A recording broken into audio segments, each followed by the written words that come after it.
Elhamdülillahi Rabbil alemin. Errahmanirrahim. Maliki yevmiddin. لئن لم تنتهوا لنرجمنكم وليمسنكم منا عذاب لهم فيها فاكهة ولهم ما يدعون سلام قولا من رب رحيم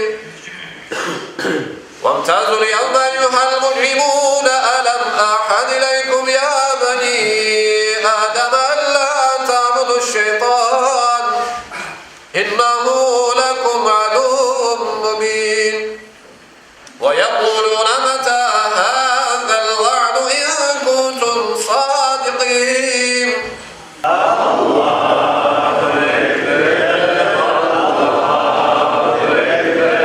Bismillahirrahmanirrahim.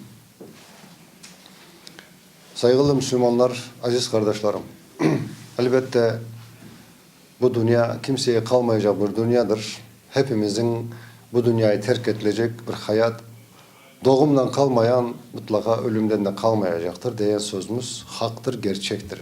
İşte bugün bizler milletimizin içinde bizden beraber yıllar boyunca, seneler boyunca o kadar bir işler yapan, milleti için kaygıran, gece gündüzünü çapkalayan bir Zemfire hanımımız, ablamız, onun vefatının bugün bir yılı dolmaktadır.